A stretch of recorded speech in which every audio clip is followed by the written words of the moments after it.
Hello, everybody, and welcome to the Online MBA information session. We're hosting this to teach you guys a little bit about the MBA program here at Washington State University, as well as promote our upcoming summer session for the program. So I want to start off with some logistics for this presentation. In order to minimize background noise, we did set it into broadcast only mode. So what that means is you guys can hear us. You can hear all the presenters on this. Got a few people on the line, but we can't hear you. So if you do have any questions, if you have anything that you want to ask or bring up to the presenters today, you can use the Q&A feature. Got a few different people who will be answering them both through the chat, where you'll get some direct answers, as well as a Q&A section that we'll be bringing up at the end of the session. So go ahead and utilize that. I believe it should be on the right side of your screen. Lastly, if you do got to hop off early, we did set this mode into, or we did get a recording of the session that will be going out to you afterwards. So if you got to hop off early or you want to share it with anybody else, you're welcome to do so that way. But starting off, I do want to lay out an agenda of the topics that we're going to be covering. So we're going to start off with some introductions. That way you know who is speaking to you on the line. From there, we're going to dive a little bit into the history of Washington State and specifically the Carson College of Business that our MBA is housed out of. We're going to talk through rankings and accreditations of the program as well. And then from there, give you a nice MBA program overview so that you know what to expect as a student potentially coming in. After we go over that overview, we'll dive into the admissions requirements. That way you know what an application would look like and who successful candidates tend to be. From there, we'll go into a day in the life. We do hopefully have a student speaker who will be joining with us to touch on her experience throughout the program and give you some perspective there. From there, we'll talk about our optional international field study, give you some details on that, as well as additional networking opportunities that take place throughout the program. And like I alluded to before, we'll wrap up with that live Q&A. So bring up some questions and don't be shy at chiming in there. Perfect. Well, I want to start off with those introductions. I'm going to start off with myself. My name is Jake Mazinski, and I am an enrollment advisor here for the Online MBA, as well as the Online Executive MBA program with the Carson College of Business. So really my role as an enrollment advisor is to help inform students on what this program really looks like, see if it makes sense, as well as guide students through the admissions process. So odds are, if you decide the information session is useful and the program's a good fit, you'll be talking to either myself or one of my colleagues to guide you through that. And Erin, do you want to take a second to introduce yourself? Absolutely. Thanks, Jake, and thank you everybody for joining us today. My name is Erin Abbott, and I am the admissions coordinator for graduate and online programs here in the Carson College of Business. I work on the back end with admissions, and I've been with WSU for about 2 years now. Matt, would you like to go ahead and introduce yourself? Absolutely. Thanks, Erin. Hey, everybody. Glad you could be with us this afternoon. My name is Matt Beard. I am the Military and Veteran Affairs Manager here at the Carson College of Business. So if you fit into that category, I look forward to working with you and look forward to answering your questions throughout today's webinar. Welcome. Awesome. Thank you so much, Matt. Thank you, Erin. We're glad to have both of you on the line. We also have Ellen Tedford, who is working through just some technical issues trying to get logged in. So later on in the presentation, fingers crossed, we'll be able to bring her into the call and get her experience.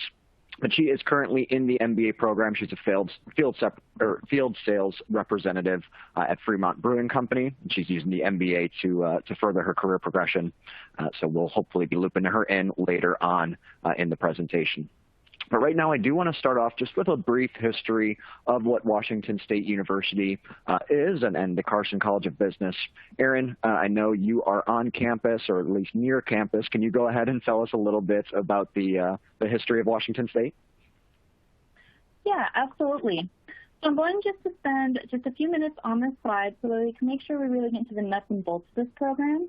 But I'm going to go a little bit over the background of WSU as well as the geographical location. So WSU was founded in 1890 in Pullman, Washington. For those of you who are maybe not familiar with the state, Pullman is right on the Idaho border. We're actually 6 miles away from the University of Idaho on the eastern side of Washington State. So in comparison, if you know where Seattle is, we're about a 4.5-hour drive or so from Seattle. Then if you know where Spokane is, we're about 80 miles south of Spokane. WSU is Washington State's land-grant institution, and what this means is we're the university that was founded on the mission of providing affordable education to anybody who is willing and able to pursue it. When the university did start in 1890, it started mostly as an agricultural institution. If you're familiar with our area at all, there's just wheat fields galore around us, so it makes sense that agriculture was our main focus.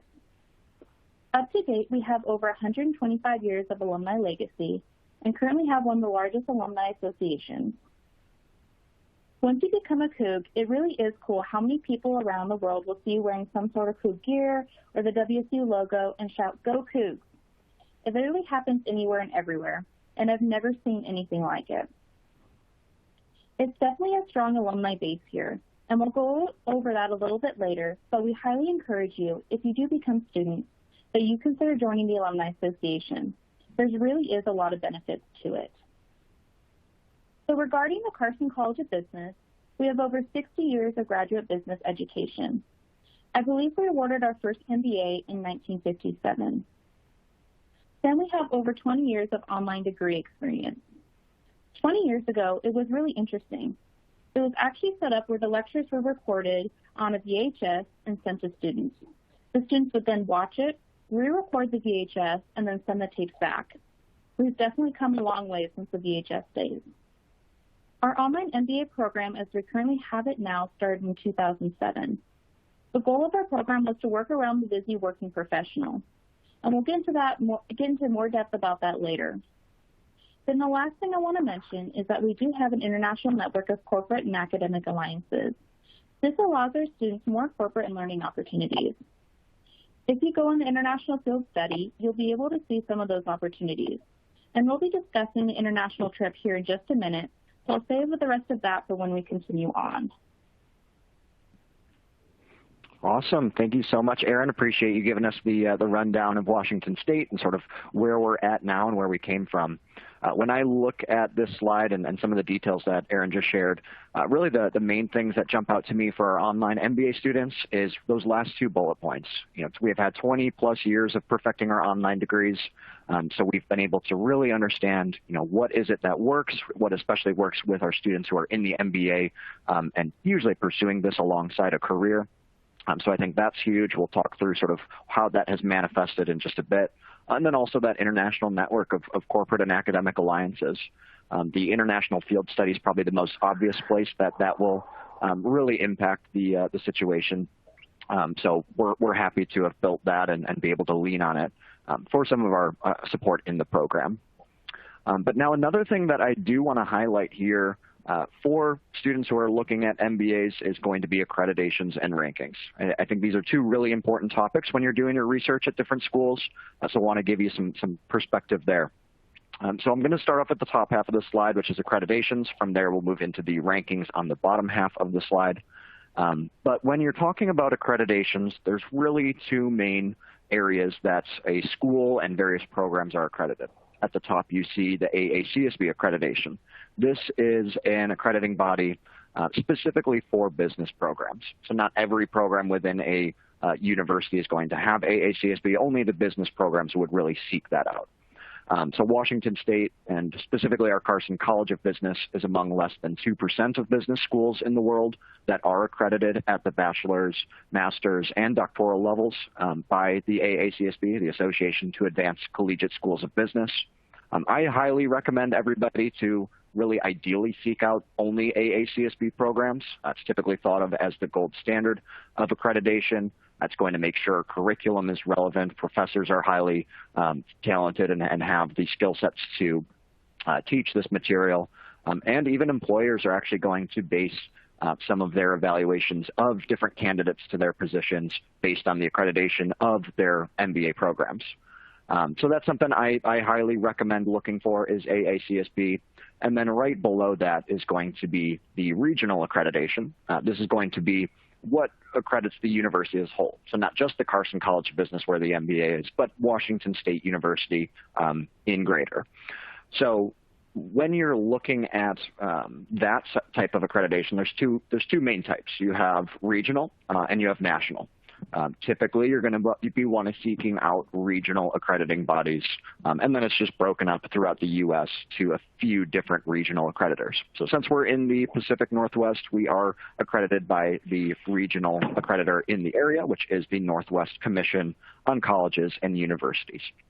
So that, I think, those two main accreditations are what you want to be seeking out, regional plus AACSB for any MBA programs that you're looking for. So I think that's a good way of evaluating sort of the academic rigor. Now, the other side of it is going to be rankings. That's on the bottom side of the screen.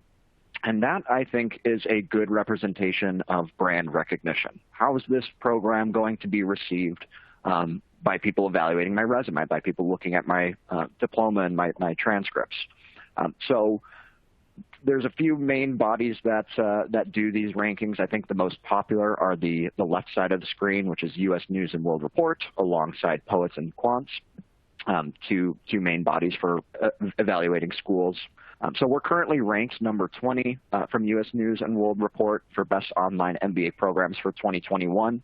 That's in the top 15% of schools nationwide, and is definitely a good representation of brand recognition. And then from there, Poets and Quants is another good ranking institution, specifically for schools for the most part, whereas U.S. News and World Report does a lot of different things. But Poets and Quants, this year they put us at number 12. I believe last year we were number 16, so we climbed a few spots there. So happy to see some recognition from them. And then on the right side of the screen, you'll see CEO Magazine has us at number 28 for global online MBA programs. That was for 2020. And then we're also, in specific reference to military programs, we're ranked number 13 for best online MBAs for veterans from U.S. News and World Report. So like I said, accreditation really going to be a good evaluation of the actual academic institution, whereas rankings are a good way to evaluate the recognition, the brand recognition, and the weight behind the name for various employers and people that you're showing your MBA to.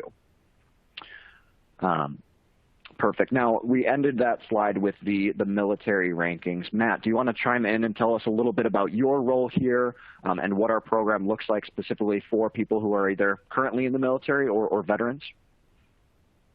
Sure.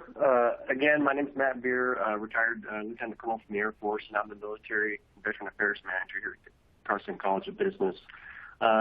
Our military-affiliated students, that's active duty, guard, reserve, veteran, or spouse, comprise anywhere from 10 to 15% of our student population, and approximately 40% of those students are in transition. They've either just left the military or they're getting ready to do so. And that comes with some unique challenges, and so we've concentrated on trying to provide some additional programming for those students. So in addition to this, some of the basic stuff like tuition, fees, and using their benefits, we've laid on some programming that really focuses on experience, so making sure they have a good experience here at the university, creating a professional community, because a lot of the students who are military affiliated haven't been in industry, so they don't have that networking connection.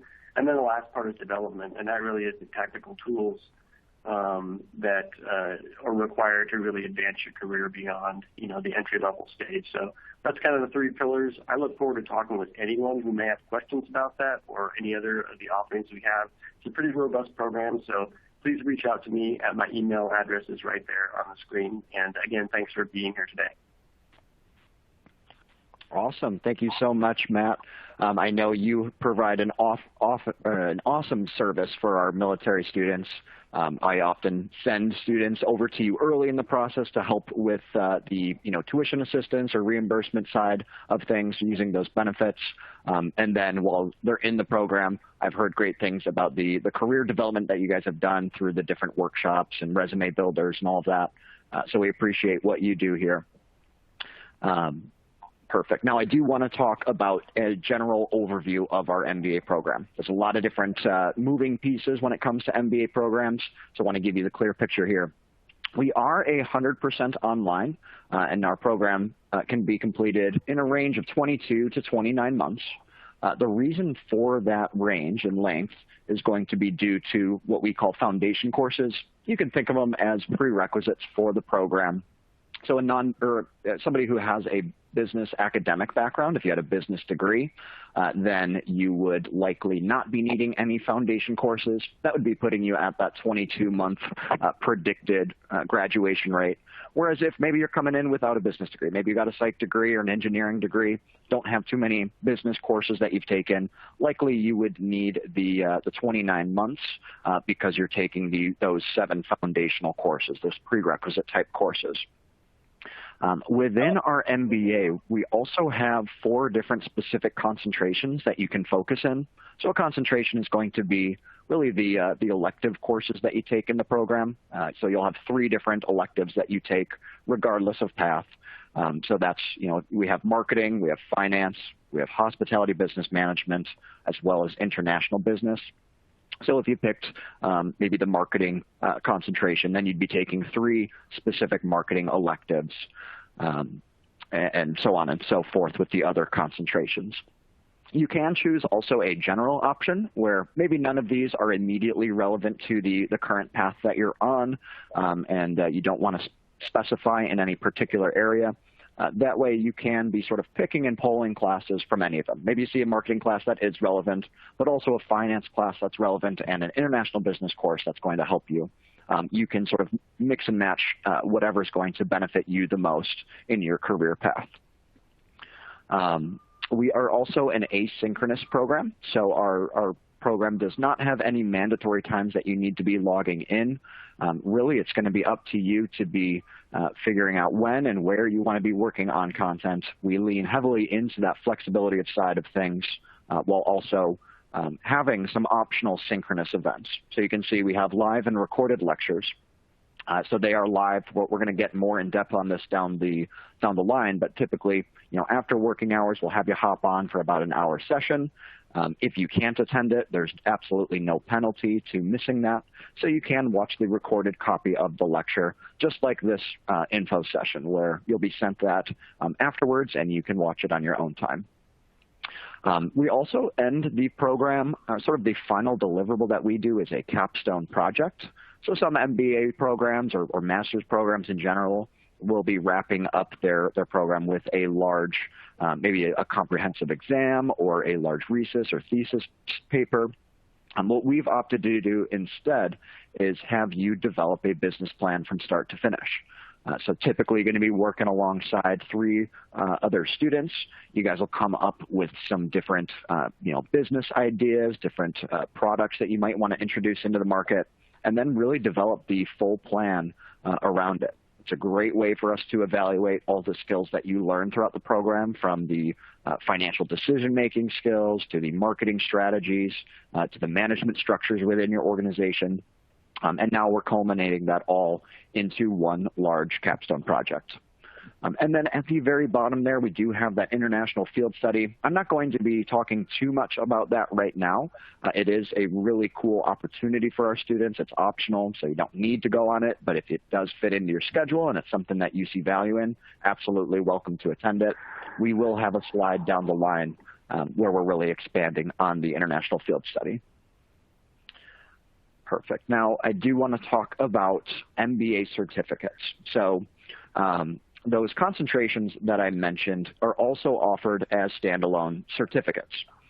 So let's talk through a few scenarios. You can pursue a concentration while in the MBA. So maybe you're in a marketing path and you choose the marketing concentration. What that means is when you graduate, you are going to get your MBA degree.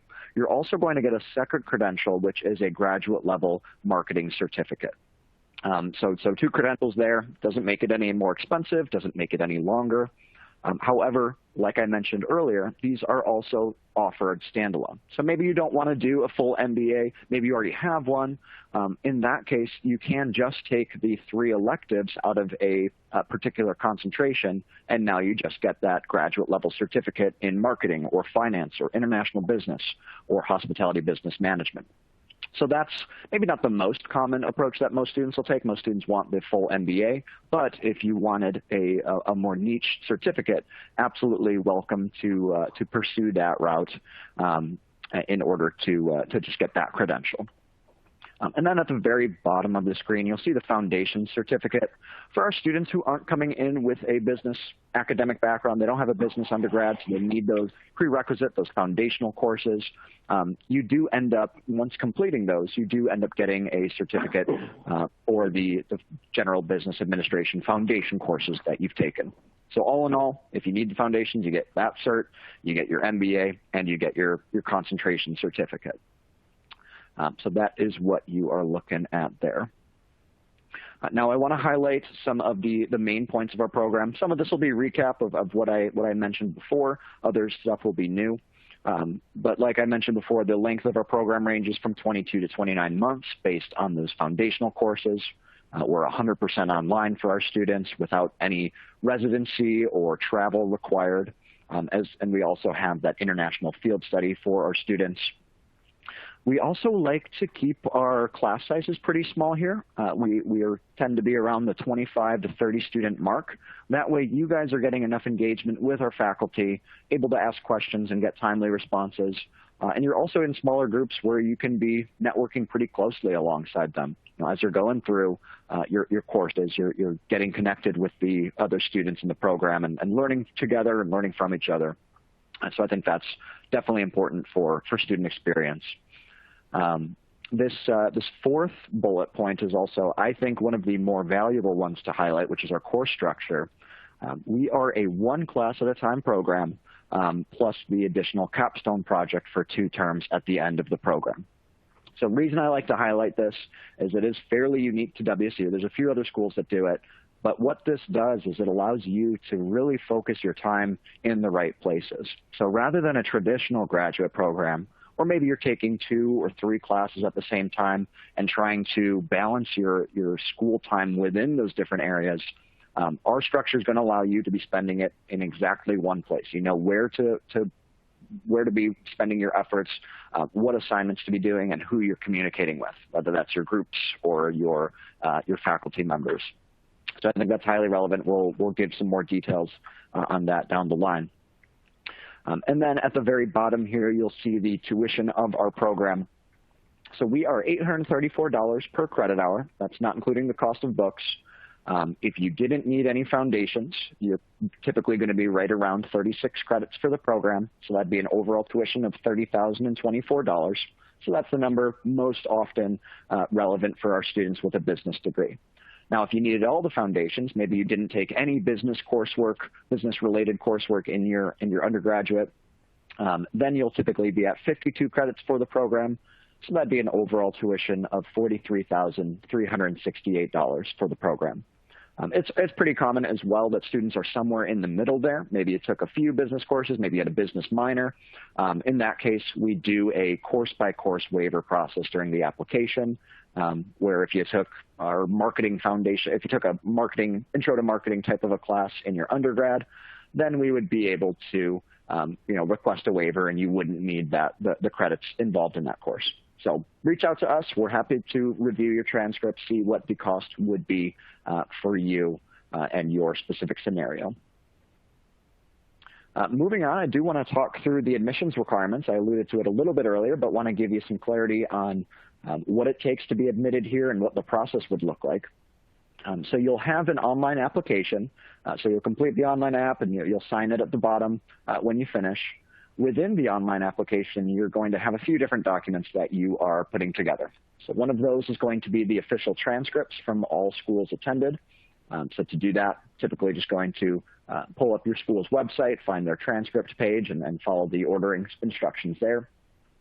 We'll also need a current resume. Just want to see sort of what your story is so far with your work experience, as well as sort of what the path you're on looks like. We'll need 1 letter of recommendation as well. I would always recommend this to be coming from ideally a manager or a supervisor. Some of our younger students who might not have a ton of work experience yet have used professors in the past. That is a good substitute for a manager or supervisor, so absolutely relevant for you. And then the last one is going to be the statement of purpose. So that's just a brief essay that you'll write. We try to shoot for the 250 to 500 word mark, usually about a page to 2 pages long. And that's just highlighting, what is my academic and my work experience so far? What are my career plans in different areas that I'm moving towards? And ultimately communicating why you're a good fit for the program, given the background, and why the program's a good fit for you, given the path that you are on. And then we don't have an experience requirement. Some MBAs will require, 2 to 5 years of work experience before joining in. We don't have that, so we will have some students coming straight out of undergraduate into the programs. Alternatively, we'll have students who have been in their career for 15, 20 years, and now they're coming to get an MBA. Probably most frequently, I'm talking to students in the 5 to 10 year range, usually using the MBA as a tool to jump into a managerial role. And then moving on, we do have an ideal GPA requirement. We want to see students with a minimum of a 3.0 on a 4.0 scale. So that's going to set you up for the smoothest application process possible if you're above that 3.0 threshold. We do make exceptions to the rule every semester typically. So if you're below that 3.0, does not mean you cannot be admitted. Definitely reach out. We're happy to see sort of what paths you could have. And guide you through that. And then at the very bottom of the screen, we can see the GMAT. So GMAT is an entrance exam for MBA or business programs in general at the master's level, or at the graduate level, I should say. We have a few different waivers that are available for qualified applicants. That's going to be actually the next slide that I go into. And then when students do need to take it or they're planning to take the exam, usually students are submitting a score of a 550 or higher. Again, that's another one where you can reach out to us. It is sort of a sliding scale based on a multitude of factors. So reach out to an enrollment advisor, whether that be myself or any of my teammates. We are happy to advise you through that process, give you the best shot at admittance here. Now, like I said, GMAT waivers, that's oftentimes a big part of the process. A lot of students are seeking these out in order to have maybe a bit of a less intensive application process. So here are the main ones we have. We have 5 main GMAT waiver paths. Your first one is if you previously earned a graduate or professional degree. So if you already have a master's in a different area or maybe a PhD or doctorate, we can use that as evidence to request the GMAT to be waived. We do want to see that 3.0 threshold I had mentioned before for that particular option. That's not this most common one, so here the bottom 4 are going to be a little bit more common. We can see the second one is going to be 5 years of progressive work experience paired with a 3.0 GPA or higher. Probably the most common one that I see students using. So in that case, we do a deep dive into your resume alongside the transcripts. We want to see, how did you perform in your coursework, usually specifically the quantitative areas, quantitative classes that you took. And then we want to see what your work experience has looked like so far. What responsibilities have you had? What types of roles have you been in? And we will evaluate the resume that way. The third GMAT waiver option is for students who have a STEM degree. So that would be a science, technology, engineering, or mathematics degree. And that is another one where we need 3.0 GPA or higher. It can be a bit of a broad one, so STEM degrees, there's a lot of degrees that are close to STEM or maybe not quite STEM. So again, another one where you should reach out to us if you're not sure if you fit into that category. Let us know. We can review your transcripts and see if that would align with that path. The fourth one here, this is another very common GMAT waiver for the students that I work with. If you have a business degree from another AACSB accredited institution, whether that be WSU or any other AACSB accredited school, and you also have that 3.0 or higher GPA, that's again another one that we feel pretty confident at granting GMAT waivers. We have good data to support that AACSB accredited business students are performing well in our program. So let me know if you need any help, finding the accreditation for your university. And then the very last one, not the most common one, but certainly used every here and now, that's going to be for students who have 10 plus years of progressive work experience paired with a 2.79 GPA or higher. So that's going to be one of those ones for students below the 3.0 threshold, but have had a successful career spanning 10 or more years, and we've seen that career progression and have enough evidence to support. Perfect. Now, want to touch on the student support side. So one thing that I think is incredibly relevant for people who are seeking out MBAs, or what are my layers of support once I'm in a program. We have a high graduation rate here within our MBA. Last time I looked, we were hovering around the 80 percentile mark. So I think this slide is really going to be a good reasoning for that high graduation rate.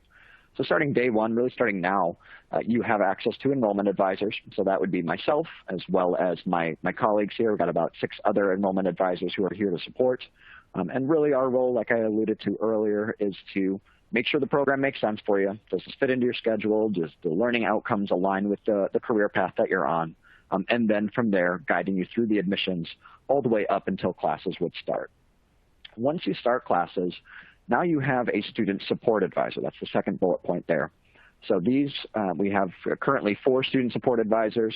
They are here to really help you navigate every situation that can be thrown your way. So the obvious ones that they assist students with is sort of the administrative type details that you'll be sorting out, from funding to registering for courses and getting books. But then they're also really your advocate. So any questions that you have, any issues that you could be facing, whether you maybe need a schedule change or anything like that, they're going to be your sort of first line of contact there. Also have technical support. Got a good team here, really twofold. You have technical support for our learning management system. Currently, we are using Canvas as our learning management system, so they have support to assist with any issues there. And then we also have our own help desk, the Crimson Service Desk. They're there to help you with any specific WSU applications or email addresses or anything like that. And they can help guide through any issues you could be running into there. We also have the small class sizes. That is a big layer of student support because it allows your professors to really help out in a much easier way and give you the attention required to tackle this material that you'll be in throughout the MBA. And then we break up our classes into even smaller groups as with section instructors. So we have your lead professor, who's going to be sort of the overarching guide behind the curriculum. And then we break it up into smaller groups with section instructors who can help you with day-to-day content and application of what you're learning from your lead professor. So all in all, I think we have an incredibly supportive team here from the beginning of research all the way through graduation. So definitely excited about that. Now, I know I mentioned the international field study a little bit earlier. Aaron, this is one that I want to bring you in. I know the COVID and the pandemic has changed things up a little bit, but can you give us some of your perspective on our international field study? Absolutely. So I do want to point out that participation for this is not required. However, we do highly encourage it for a variety of reasons. And kind of as Jake has said, due to COVID, unfortunately, this last summer, as well as this coming summer, so summer 2021, our international field study did have to be canceled. However, we are currently in the works of scheduling our international field study for summer of 2022. Due to this, we have decided to open up our field study to graduating students so that they don't feel like they're missing out on this opportunity if they wish to participate. So I'm going to talk about a little bit about where we were going to go this coming summer and a little bit more about the field study. So this summer we were supposed to go to Prague, and the past couple of years traveling included to Chile and Finland. It typically happens every July, so from a planning standpoint you can expect that it will happen anywhere from early to mid-July of every year. The trip is usually 10 to 11 days, and this also includes your travel depending on where you're going. The field study is a once-in-a-lifetime experience. Aside from company visits and some of the touristy things that you'll get to do, one of the really nice things about this trip is it gives you the opportunity to network face-to-face. This is not only with a field of faculty members that will be traveling with you, but also with your peers. The program is 100% online, and so your group work and coursework is probably going to be held via Skype or Zoom or something similar. so you're not going to get the chance to meet face-to-face. There is a lot of times where the trips end up being the first time that you meet some of your classmates, and I think this networking piece is really important. Like I said, the trip to Prague this year had to be canceled, unfortunately, but some of the companies that were going to be visited included Nike Corporate in Prague, McDonald's Corporate in the Czech Republic, and Steiner and Kovark, which if you're not familiar with them, they make luxury chocolates. Some of our feedback was to go to some of the restaurants and retail businesses for this area specifically. So with some notice, the trip can be tailored a little bit. What I mean by that is that if we have enough people who have an area of interest, we might be able to tailor some of the trip. For example, one of the previous trips to China, we had a few students who worked for Boeing in the aerospace field. And because of that, we were able to coordinate with Boeing R&D Center in Beijing. We can't promise anything, but we can certainly do our best to tailor the trip the best that we can. Other stops for Prague that were supposed to happen included Plus U SilverWorks, a blockchain hub, and then a Bitcoin bank. Then outside of the company visits, you also see some of the touristy attractions for the area as well. The real goal for these business visits is just to get a feel for what the business climate is like outside of the United States. So again, the participation is not required. However, we do encourage it as there is really a lot of great benefits to it. Awesome. Thank you so much. It's a really cool opportunity. I've only heard good things. I've had students who have told me they've gone on a few of these different trips throughout the MBA, where they might hop into 2 of the different international field studies as it's offered on a yearly basis. Again, when there's not a pandemic slowing down our plans. But yeah, hopefully we'll have the opportunity to bring that back soon. Obviously, we will be feeling out the safety requirements involved there. But now I want to give you a little bit of an intro of sort of how the structure of classes look like. I mentioned the one class at a time. I think that can be a bit confusing. So it is still a full-time program. It's still getting through pretty quickly at that standard 2-ish years mark of the 22 to 29 months. So at the top, I'm going to start with what it looks like during that foundational period, and then we'll move on to what it looks like through a majority of the program with the core classes and elective classes. So starting off at the top, we got our foundational period. So these are the prerequisites at the beginning. We can knock these out fairly quickly. Every class is going to be about 5 weeks long in length. So here's the summer semester as an example. In the first third of that semester, we would have you take a course from May 10th through June 13th. That would likely be data analysis for managers, one of our statistics type courses. So you'll focus on that for 5 weeks. Once that concludes, now you're going to transition to your next course from June 14th through July 18th. That might be managerial economics, where you're focusing on micro and macro econ and how that plays out into various organizations, specifically at a management level. And now after those 5 weeks, you transition into your third course for the final 5 weeks, and that would go from July 19th through August 22nd. You might be focusing on our Foundations in Finance course, where you're getting some financial decision-making skills and understanding of the general financial market. So that is the foundational period. We have 7 foundation classes if you need them all. So typically going to knock that out in about 2.5 semesters. And then at the middle of the screen, we're going to focus on the core classes. So these are really going to be a majority of the classes that you take. These are a bit heavier in content when we compare them to the foundational courses. So these are going to be 7 weeks long. You can see you can take 2 of these classes each semester. So in the first half of a semester, using summer as example, you take a class from May 10th through June 27th. That might be our Accounting 533 Administrative Controls class, where you're learning some high-level managerial accounting tactics and how you can be using that as a leader within an organization. And now once that class concludes, you'll transition to your next course from June 28th through August 15th. That would be Management 590, Strategy Formation and Organizational Design, really giving you the larger structures and strategies that you can be implementing into an organization as you climb the ranks towards the higher levels of leadership.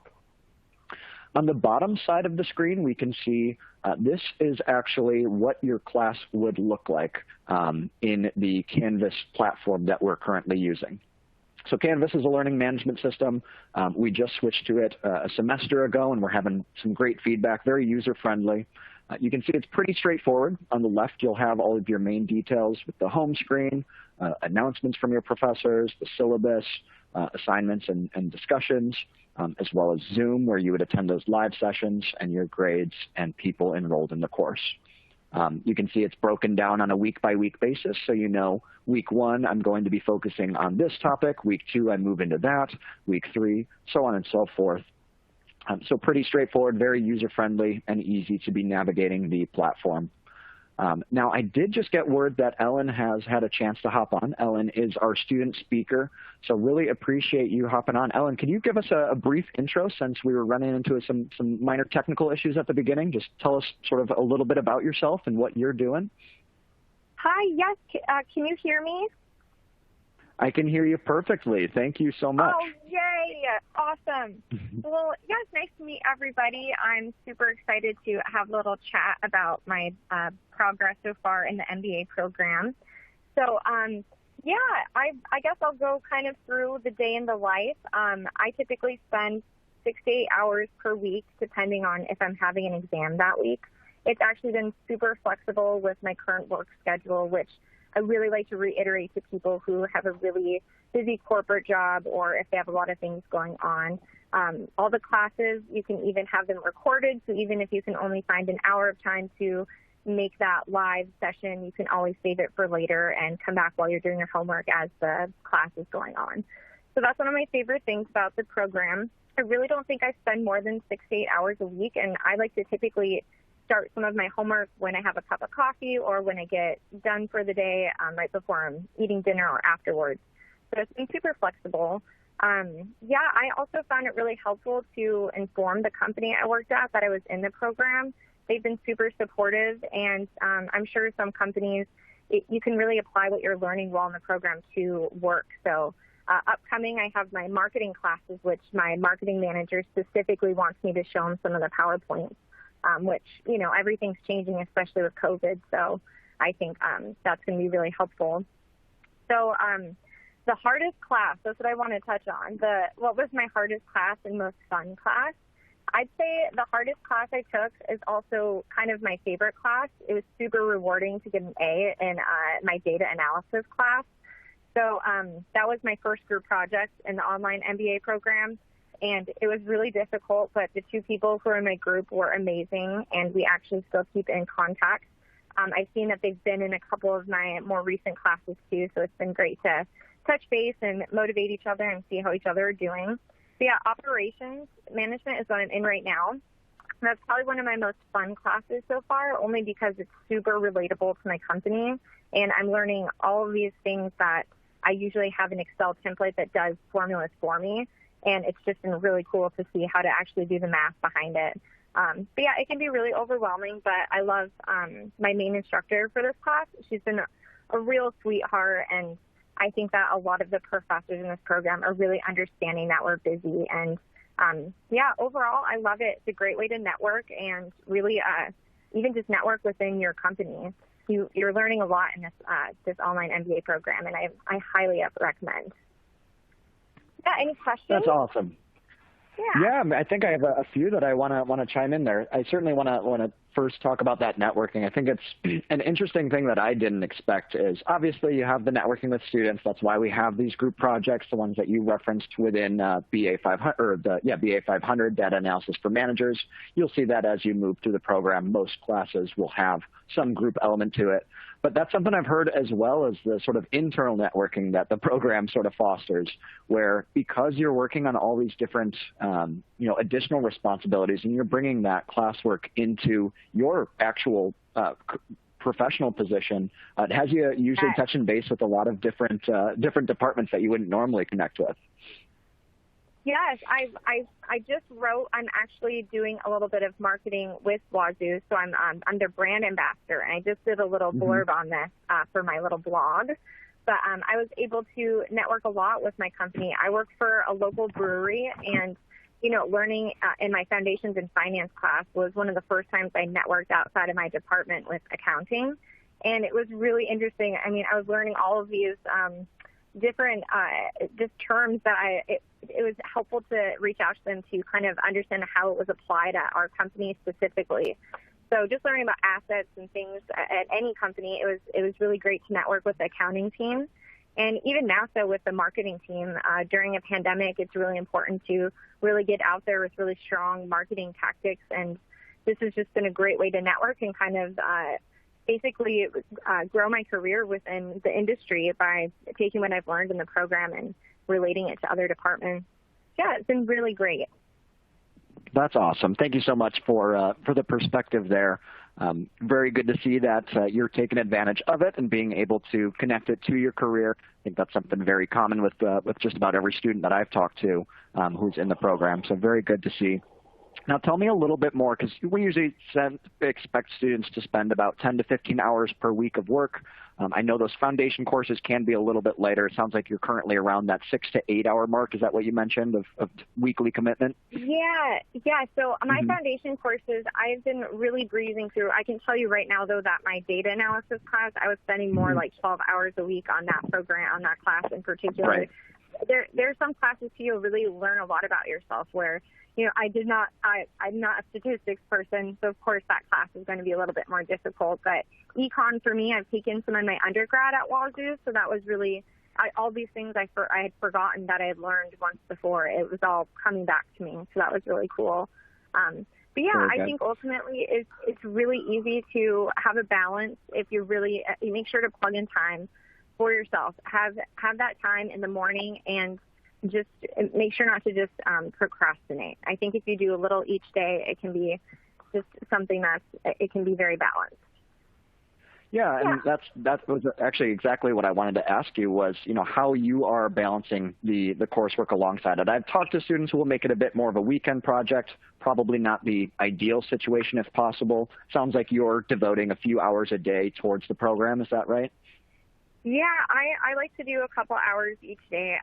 I'm all about having my morning routine with my coffee. Yeah. So I usually will plan out my week on Mondays or Tuesdays and periodically just spend that time in the morning kind of figuring out what days I'm going to be doing my class, or if I don't have time to do the live session, to make sure that I'm spending that 2-hour class time maybe in the morning and then revisiting it after work after you've processed all that information and doing your homework. So it can be flexible because you have the recordings. So that's just the best thing, because I know it in undergrad or even at any school that's not online, you don't have those recordings to look back on. So it's very helpful. Very good. And do you try to attend most of the live sessions? Do you prefer the recorded copy? Tell me what your approach is for the optional live sessions. I love the live sessions, and there was this one class I was in, what was it? It must have been, it had to be my finance class, where I was the only one in the live sessions, just me and one other student. So when the section instructor would be on, she'd be asking me a lot of math questions, so I knew if I went to the live one, then I better be ready. But sometimes it's a Tuesday recording and you haven't read through the material yet. So I like going to the live ones if I've already read the material and I'm prepared to answer, but usually that's for the section instructors. I prefer the live sessions for the main course. That one seems to be a lot. You feel more involved and you can see what other students are asking, and it makes you feel like you're really in the class with other people. Excellent. Yeah, and just to give some clarity there, you have the 2 main live sessions each week, right? You have your main one with the lead instructor. That's the one that you have been really making an effort to attend. And then you have the section instructor, where it's usually a bit more in the weeds, more applying of the content. Is that a fair sort of summary there? Yes. I know that there's other people too that prefer, doing it opposite, where they'll like to do the section instructor one since it's a smaller class. But I mix and match. I don't say for each one. Yeah, I think that's the beauty of it. It gives you the option to tackle it how you see best fit. So maybe moving into a future course where you might already have some exposure into that content, it's relevant to what you're currently doing for work. The lead section or the lead session might not be as necessary for you, but the actual practical application with the instructors is more useful. So good to see that you have been taking advantage and sort of mixing and matching how things are going. Well, Ellen, I super appreciate you giving that. I'm going to be bringing you back into the conversation on the Q&A section. But at this point, I want to do just a quick run through of some of our networking opportunities. Aaron, can you run over this? I know we're about 10 minutes left in the presentation, so just give us a quick summary of additional networking chances that you have other than the group projects. Yeah, certainly. So I will go through this list, and then at the end of it, I'll actually defer to Matt to talk a little bit about the military events that he does specifically. I do just want to make a quick note that due to COVID, a lot of our networking opportunities had to be canceled this last year, unfortunately. But we are actively working on ways on how we can incorporate them while maintaining safety. And there are a few events that we have transitioned to a virtual event, and I'll mention those as I get to them. But I'll go ahead and discuss what our typical networking opportunities are. So over the past couple of years, we've really made it a priority to allowing more networking opportunities for our MBA students. So I know that one of the draws to our program is the fact that it is 100% online and there is no residency requirement. But however, we always do, of course, we always do welcome people to campus, so you're just not required to come. That being said, a lot of students appreciate the flexibility. We have noticed that there's a large amount of students that are looking for those opportunities to meet face-to-face, like the international study offers. So the first event I'll go over is our Online MBA meet and greet / happy hour event. Right now we have these around the greater Seattle area, and typically we have them during the week where there's other events going on. So for example, in fall 2019, we held an Online MBA meet and greet during the week where we had a Power Breakfast event as well as some other events. This, like I said, happens around the Seattle area as that is where a huge bulk of our students are in. During fall 2019, we did it at Slapstick Pub in Seattle. And for any of you that are familiar with that, it is Cougs owned. So we really do try to support our Cougs wherever we can. The next one I'll go over is again, we talked about the International Field Study, and that is a really great opportunity to network. And then we also do hold the Carson College Power Breakfast. So if you look at the slide, the picture on the left is actually taken from the Power Breakfast in Seattle from fall 2019. That is actually our dean, Dr. Chip Hunter, speaking there, and it's an invite to all Cougs. It's over breakfast, and we'll have a speaker or a few speakers talking about a specific topic. This coming fall, we're actually going to have this particular event as a virtual event. So we definitely encourage participation if you're interested. We also have the Coug First shows, which are a trade show-like format, and it's basically where Cougs can network with other Cougs. It's a huge event that a lot of different activities go into, and we've heard really great feedback from students who attended these. We do represent the MBA programs there, and so we'll have various faculty and staff members attending. Then, as I mentioned before, the Alumni Association does have various events. They have course-specific events, and then they have a lot of really fun events that have to do with like the football games and stuff like that. So we highly suggest that you go onto their website and type in the area that you live in, and they'll let you know what events happen in or around your area. And then the last thing I would like to talk about is commencement and the Carson College reception. So commencement happens every fall and spring, and we have a reception the night before commencement. We highly encourage you that if you can make your way to Pullman, that you try to attend this. It really is, for the most part, the first time that a lot of students get to see campus. We have, as I mentioned, we have the reception the night before commencement, and this includes our undergrads as well as our PhD students. We have toasts, our dean speaks, and it's just a really fun event. This past fall, the reception was actually held as a virtual event, and I believe going forward it is planned to be that way for this spring. Then before commencement on Saturday, we have a get-together with our students, and we help them put on their regalia, and then we also show you some of the hot spots on campus, such as Martin Stadium. So I do want to point out, though, real quick, that I did mention Seattle area quite a bit, and like I said, that's because that's where the bulk of our students are. But moving forward, we are planning on looking at where we have students at around the country and trying to plan events around the country as well. So don't be discouraged if you don't live around the Seattle area. We are actively working at that. I'm going to turn this over to Matt real quick to talk about his military events. Sure. Let me just give 60 seconds real quick, and then we'll end up with Q&A. So, yeah, we do a lot with our military and veteran students to try and connect them and provide that network. But I just want to make a comment for everybody. I would say there's two big things you're going to get out of this program in terms of network. One is obviously your classmates and your peers in the program. You're going to develop those relationships over the course of the program, and it's really up to you in many ways to develop those relationships. So I would put that back on you. And the second one is going to be the alumni network. And as Aaron mentioned right up front, our alumni network is kind of ridiculous. So take advantage of that when you're going through the program. If you're a student in the MBA program and you have an interest in another area of industry, you want to make a pivot, and you see that someone was a Cougar and so went to WSU, you're going to be able to get that conversation. So I'd encourage you to take advantage of that. And I will turn it back over to Jacob for questions. Awesome. Matt, you rock. Aaron, thank you so much for the networking details there as well. I do want to, before I start answering some of the questions that have come in through, want to let you know that we have this May 10th start date coming up here for our summer semester. A lot of great students joining in that I'm already working through the application with. Our deadline's going to be on April 12th for the application. I highly recommend applying earlier than that. That's a pretty tight window from getting a decision to getting started.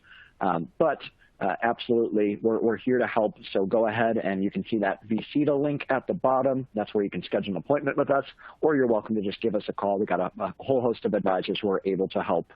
But at this time, I'm going to move into some of the great questions that have been coming through. Want to make sure we have some time to do that. So first one that I see, this is a sort of a fun one. We got a shout out for you, Ellen, for your company, for Fremont Brewing Company. I got that Sky Kraken is the best hazy IPA around. So I wanted to make sure to bring that up. Got some respect for your organization here. Yay! Oh, that makes me so happy. Thank you. Of course. Excellent. Now, I do have another good one that just came through regarding funding. Is there any sort of financial aid coordinated through Washington State, or do I have to pay for this out of my pocket? So there are a lot of different funding options that I'm seeing students use. Financial aid is available to those who apply and qualify. So that's a pretty common part of the equation for a lot of the students I work with, where they're taking loans from the government in order to pay off the program at first, and then they pay those loans off on the back end after completing the degree. So very common. Also, I would recommend, if you haven't already done so, look in to see if you have any benefits through your organization. There are a lot of companies out there that have tuition reimbursement or tuition assistance to be going through. I've even had students work with HR teams in order to build those out, especially at some of the smaller organizations. So look into that. And then finally, scholarships are out there. I'll say it's not incredibly common for me to be seeing that as sort of a main source of funding, but every now and again I'll have a student be getting some of that as an additional supporting piece there. Perfect. Now, another question we got is around foundation courses. Ellen, tell me, have the foundation courses been useful for you? I know you didn't have a business undergraduate, background. So tell me, how that has been sort of developing those business skill sets early on. Yeah, so the foundation courses for me have been super helpful. I took a business law class in my undergrad, so I even got to waive that one from the program. But I think that the foundations in finance and, I'm super excited for foundations in marketing. All of these classes have helped me become very just well-rounded at the company and at any future company I'm going to work for. I think that they were super informative, and even if you didn't know anything about it previously, you'll learn, and the things that you'll learn in the classes you're going to take it with you. And I recommend saving it on your desktop and reviewing for any company you're working for. Love it. Thank you so much for the perspective there. Another one that I have, this is another one related to funding. I can answer this one. Is there any difference between in-state and out-of-state tuition? Quick answer is no. For our online MBA, we kept it at a flat rate for all students. We don't incur any additional costs for in-state versus out-of-state, so we kept it flat for our students. So it'll range from that roughly 30 to 43K mark, depending on the foundations that we just mentioned. Perfect. Just going to the list here. Are there any breaks throughout the year? That's a really good question because I think it can seem daunting to take on. You will have various breaks. Oftentimes you have a week between classes. So where you complete one class, you have about a week-long break, and then you'll jump into your next course for the second half of the semester. Another thing, if you ran into any issues where you needed some additional flexibility, we can build a new schedule for you that'll have an additional break in there. Maybe that's just one course that you need to take off. Maybe it's a whole year that you need to take off because you got a new position, or you're moving, or some unforeseen issue took place. I've had that happen with a few students who will end up developing a custom schedule in order to be just a little bit more flexible for you. Another one that I see, this will probably be the last one we have time for, but is there a big difference between the MBA versus the executive MBA program? There are definitely some main differences there. I'd say a quick summary of it. I'd like to have a more in-depth conversation to see which one would make more sense for you. But a quick summary is that the MBA is usually targeted towards gearing students up for managerial roles. So we're teaching sort of the day-to-day management skill sets and giving you a good holistic viewpoint of how companies operate in general and what you need to know as you move into leadership jobs. Whereas when we look at the executive program, really that's going to be for somebody more senior in their career. Typically, I'm talking students 10 to 20 years in their career in that program. And what we're trying to do there is give you the high-level strategy for organizations and give you sort of the top-down viewpoint of a CEO in order to make the right overarching decisions within the company. And then, the network is also another big differentiator. MBA tends to be a little bit younger because they're looking to move into management, whereas the executive MBA, your network is going to be much more experienced and have a lot of management experience already. So if that's where you're at in your career, executive MBA might be a bit of a better fit there. But again, that's something that certainly you would want to have an in-depth conversation with an advisor to see what would make the most sense for you. Perfect. Any questions that didn't go unanswered, we will be reaching out via email or giving you a call. You're welcome to reach out to us as well. We're here to help. I've really appreciated everybody's time on this. Aaron, Matt, Ellen, thank you so much for being in. Ryan, thank you for answering some questions via chat. And hopefully we get to talk to you guys a little bit further. Thank you. All right. Have a great week. Go Cougs. Absolutely. Go Cougs. Talk to you guys later.